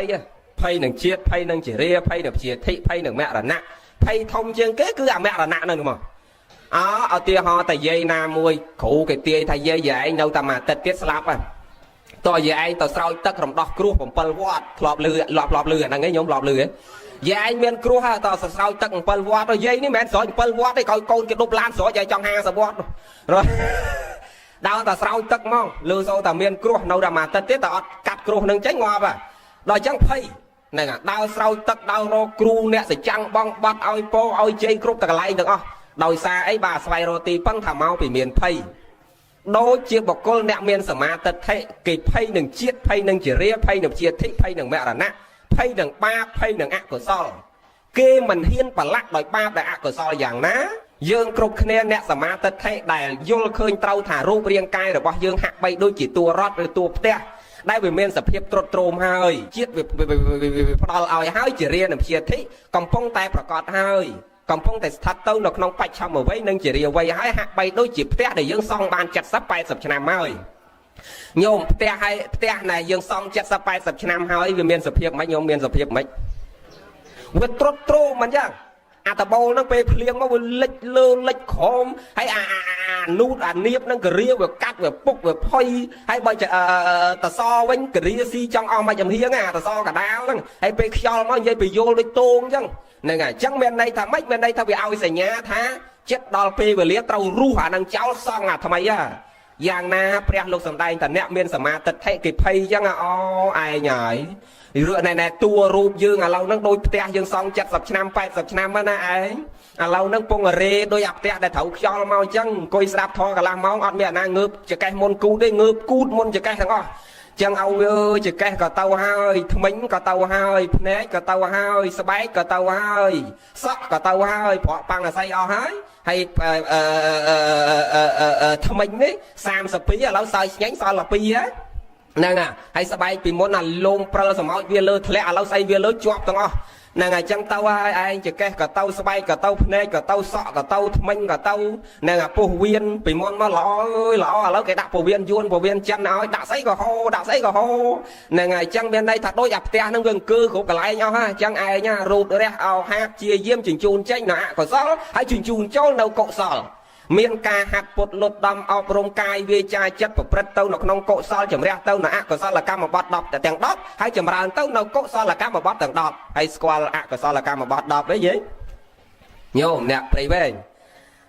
អញអត់មិននៅខ្លួនយើងហ្នឹងណាញោមកាយកម្ម3វិច័យកម្ម4មនោកម្ម3អាហ្នឹងគេហៅថាអកុសលកម្មបត្តិ10កុសលកម្មបត្តិ10វាអបសិទ្ធវិញមកកាយសច្ចរិត3វិច័យសច្ចរិត4មនោសច្ចរិត3ចឹងយើងខំប្រឹងជំរះកាយកម្មអាកាយអាក្រក់អាកាយលួចឆក់ប្លន់កាប់កេងប្រវាញ់វាយដំតបធាក់កាប់ចាក់អ្នកដតីអាហ្នឹងលះចោលអស់អាវិជ័យអាក្រក់មុសាវាបិសនៈវាចាបរុសវាចាសម្ភារបលាបៈអាហ្នឹងលះចោលអស់មនោកម្ម3និងអភិជាព្យាបតៈហ្នឹងលះចោលអស់ទៀតនឹងកុំសម្លឹងរំបីទោសគេច្រើនពេកទៅសម្លឹងរំបីទោសអ្នកដតីឯណាមនុស្សយើងចឹងបានព្រះអង្គសម្ដែងថាទោសអ្នកដតីរំបីធំទ្វេប៉ុន្តែទោសយើងនេះតនេយ៉ាងម៉េចក៏មើលអត់ឃើញដែរហ្នឹងណាដូចអាត្មាអញ្ចឹងណាហ្នឹងប្រាប់ឲ្យគេថាកុំអាសាខឹងបាទខ្លួនឯងខឹងតែញឹកបរោះជួនកាលពងកសឹងម៉ោង4ចិត្តភ្លឺអីយាយខ្លះស្ដាប់វត្ថុឆ្ងល់អីទេមករឿងអាម៉ោង4ឯងពងតឹមបាត់ភ្នែកបាន2ម៉ោងពួកវាសឹងអត់ងាយលុកអីញោមម៉ោងមិនដល់2 10យប់បានមកដល់កន្លែងស្រង់ទឹកហើយម៉ោង7 បាទហើយអញ្ចឹងជួនកាលមកអាបាត់ភ្នែកហ្នឹងមកសម្រួលអារម្មណ៍មកបានដល់បានលក់ហ្នឹងបែរ2ម៉ោងហើយ1ម៉ោងកន្លះហើយបានលក់ហើយក៏តែលក់បានតិចយាយទេមករឿងដេចគុណណាអាហ្នឹងគេថាមិនដេចគុណទេមិញណាតែដូចស្រឡាញ់យាយហ្នឹងដល់ហើយហ្នឹងមកអត់ដេកទេម៉ោង4ចិត្តភ្លឺងើបទេមកលោកទាំងព្រឹកហ្នឹងអូចង់ដល់ទៅពៀនឯចង់មិនម៉ោង4ចិត្តភ្លឺឯបានឲ្យលោកសឹងតិចទៅហ្នឹងហើយបើថាតនេដូចលោកផ្សេងមិនអីចេះសឹងបានពីប្រឡូកហើយដល់ពេលដើរតាមខេត្តមួយថ្ងៃ3 4កន្លែងមកដល់កន្លែងវាយប់ហើយដល់អញ្ចឹងមកបានសម្រួលអារម្មណ៍បានលក់ហ្នឹងម៉ោង2ឯងខ្ញុំទម្លាប់ហើយទៅលក់អាចិត្តភ្លឺហ្នឹងវិញអាម៉ោង5ម៉ោង6ហ្នឹងលក់ស្រួលហើយអញ្ចឹងបានងើបរៀងយឺតហ្នឹងខ្ញុំដល់យើងនិយាយរឿងធម៌យើងនេះទៅសម្លឹងរំបីទោសអ្នកដតីឯណាបើពេលខ្លះតាទោសយើងក្នុងខ្លួនយើងមើលមិនអស់ចឹងបានព្រះអង្គសម្ដែងថាយកឈ្នះអ្នកដតីអត់ប្រសើរទេឈ្នះអ្នកណាបានប្រសើរញោមឈ្នះខ្លួនយើងណាបានប្រសើរបងសទ្ធិអសទ្ធិបច្ចៈតាំងនេះញោអញ្ញងវិសោធិយេហើយអាបរិសុទ្ធមិនបរិសុទ្ធអត់មាននៅលើអ្នកដតីគេថាទេគេថាយាយនឹងល្អណាសិល8សិល10យាយនឹងដឹងអាបរិសុទ្ធដឹងអាឡើងឋានសួគ៌មិនមែនដូចគេថាទេអាឡើងឋានសួគ៌មិនឡើងឋានសួគ៌នៅលើអ្នកណាញោមនៅលើខ្លួនយើងអញ្ចឹងបានព្រះអង្គសម្ដែងថាបរិសុទ្ធក៏វានៅលើខ្លួនយើងអត្តាហេអត្តនោនេថោកោហេនេថោប្រោសយាម្យ៉ាងទៀតសុខទុក្ខចម្រើនវិនិច្ឆ័យគឺនៅលើខ្លួនយើងដែរអ្នកណាសាព្រោះបណ្ដោះក្របពូជអីយាទិសង្វបតេវិជាងតាទិសង្លៈបតេបលាំងអានឹងទទួលផ្លែផ្កាហ្នឹងចឹងអ្វីគ្រប់យ៉ាងទាំងសេចក្តីបរិសុទ្ធក្តីមិនបរិសុទ្ធក្តីទៅសួគ៌ក្តីទៅនរកក្តីមកមនុស្សក្តីក្តីទៅណាក្តីគឺនៅលើខ្លួនយើងទាំងអស់អត់មានលើអ្នកដតីថាទេបើយើងច្រើនតែយកសេចក្តីសុខខ្លួនយើងទៅផ្ញើនឹងមាត់អ្នកដតី នឹងស្ដាប់ធម៌ទេសនាលោកទេថាសុខទុក្ខនៅលើខ្លួនយើងប៉ុន្តែពេលខ្លះក៏មកដល់ដើរតាមផ្លូវមកយួរស្រាក់មកក៏តែក្មេងខ្វៀលគោនោះវាថាអញមើលយាយហ្នឹងមុខគាត់ទៅវត្តយូរមុខដូចប្រែតដែរដាក់ស្រាក់លេងដាញ់កូននឹងពេញវាលស្រែហ្មងមកបកាច់កូនចៅអាណាកុំមាត់អាក្រក់ហ្នឹងណាតោស័កកើតផ្លែតហើយពេលនៅវត្តទេសលោកទេសនាប្រាប់តែយាយចង់បានសេចក្តីសុខកុំខឹងណាយាយកុំខឹងណាកុំខឹងតាមស្រួលអត់ខឹងណាក្មេងខ្វៀលគោហ្នឹងមកដល់ផ្ទះអង្គុយមើលរឿងភាគហ្នឹងស្រាប់តែតួស្លូតឯងចេញមកស្រឡាញ់អើយស្រឡាញ់ម៉ារីម៉ាហ្នឹងស្រាប់តែតួកាយចេញមកបោចសក់តួស្លូតឯងនោះខឹងតាំងទូហ្នឹងទៅមានហ្នឹងចឹងហ្នឹងចឹងណាហ្នឹងហើយបដោយឲ្យចិត្តហ្នឹងកើតតោស័ករហូតសុខឯងញោមសុខឯងអត់សុខទេអញ្ចឹងបានព្រះអង្គសម្ដែងថាកុំសម្លឹងទោសអ្នកដតីរៀនមើលតែទោសខ្លួនយើងឃុំក្រងខ្លួនយើងឲ្យតែល្អបរិសុទ្ធណាបបាក់តែនឹងឃុំខ្លួនយើងនឹងមិនបានគ្រប់គ្រាន់ផងហើយយើងមានពេលណាទៅឃុំក្រងចិត្តគេទៅឃុំក្រងខ្លួនគេទៅមើលទោសគេយើងសម្លឹងតែទោសយើងហើយកែច្នៃខ្លួនយើងឲ្យតែល្អបរិសុទ្ធសិនចាំយើងទៅញ៉ាំងអ្នកដតីឲ្យល្អបរិសុទ្ធតាមយើងដែលព្រះលោកសម្ដែងអញ្ចឹងណាដូចយើងចង់ឲ្យសាសនារីចម្រើនគឺយើងនាំគ្នារៀនធម៌ព្រះឲ្យចេះហើយយើងយកទៅសម្ដែងប្រាប់អ្នកដតីបន្តអាហ្នឹងបាទសាសនាយើងរីចម្រើនព្រះអង្គពយល់អញ្ចឹងណាមិនរីចម្រើននៅនឹងយើងកសាងកុដិព្រះវិហារធំប៉ុណ្ណឹងគ្នាទេម៉ាឃើញញាតិញោមរាល់ថ្ងៃយល់ខុសទាំងអស់ចង់ឲ្យសាសនារីចម្រើននាំគ្នាកសាងតែវិហារឲ្យកុដិប៉ុន្តែមនុស្សនេះអត់ចេះធម៌ចេះវិន័យព្រះអីទេហ្នឹងប៉ុណ្ណឹងគ្នាកសាងតែវិហារឲ្យកុដិហើយកុដិស្រុកខ្សែវិហារស្រុកខ្សែធ្វើអស់7 10ម៉ឺនអីលោកមានហ្មងហ្នឹងហើយតកសាងធ្វើអីយើងនាំគ្នាបដោះមនុស្សឲ្យចេះធម៌ឲ្យរៀនធម៌ឲ្យយល់ធម៌ហើយបញ្យល់គ្នាឲ្យចេះតគ្នាដូចយេស៊ូអញ្ចឹងណាហ្នឹងហើយអារឿងអស់ហ្នឹងវាកើតក្រោយកត់សាលាព្រះវិហារសំខាន់ឲ្យមនុស្សយល់សិនបើមានណាយាយចូលវត្តដល់ថ្ងៃមិនមែនចូលដល់យល់ទេទីមួយចូលដោយសារទំនៀមទម្លាប់មួយទៀតចូលដោយសារវ័យខ្លួនឯងវាចាស់កុំឲ្យគេថាអញអាយុ80ហើយនៅដើរខ្វាក្តាមកុំឲ្យគេថាឯងមិនស្គាល់វត្តទៅវត្តគេទៅឥឡូវ80ហើយមួយទៀតដោយសារទំនៀមទម្លាប់ដូចតែចូលឆ្នាំជុំបិណ្ឌគេទៅស្ងាត់ស្រុកអស់ហើយឯងនៅម្នាក់ឯងកុំឲ្យគេថាឯងថ្មិលអត់សាសនាទៅគេទៅមួយទៀតទៅដោយសារភាពចាំបាច់បើមិនមានមនុស្សស្លាប់នៅក្នុងផ្ទះមិនមានរវល់ទុកទរៈអីត្រូវទៅរកលោកអាចារ្យទេមិនដែលស្គាល់វត្តញោមធ្លាប់ឃើញចឹងហ៎ញោមវិភាគមើលចឹងតើឲ្យសាសនារីចម្រើនណាម៉េចបើយាយខ្លះសិល8នៅវត្តតាំងពីអាយុ52ឥឡូវដល់75ហើយឲ្យសូត្រយ៉ាងកេញម្នាក់ឯងសូត្រអត់ចប់ផងនៅកតាំងរយចង្អេអត់ឃើញសូត្រម្នាក់ឯងហើយតាមស្រួលមិនដឹងយ៉ាងកេញមានប្រមាណកតាំងផងអាចារ្យសាប់ពេបរតមាមានប្រមាណយៈមានយៈប្រមាណសាប់ពេបរតមាមានយៈប្រមាណអាចារ្យអត់បានចំណាំឃើញទេតែធေါ်សូត្ររាល់ថ្ងៃតែសាប់ពេបរតមាមានប្រមាណយៈអត់ដឹងមានប្រមាណយៈផងហើយយាយខ្លះសូត្រដល់កន្លែងកតាំងហ្នឹងរយចង្អេអត់ឃើញហ្នឹងហើយតើឲ្យសាសនារីចម្រើនណាម៉េចតើយើងប្រឹងនាំគ្នារៀនធម៌បដិបត្តិធម៌យល់ក្នុងធម៌ទាំងអស់គ្នាចម្រើនសេចក្តីល្អគុណធម៌ក្នុងចិត្តកុំតនេយើងនាំគ្នាទៅសម្លឹងទោសអ្នកដតីអត់បានបុណ្យទេ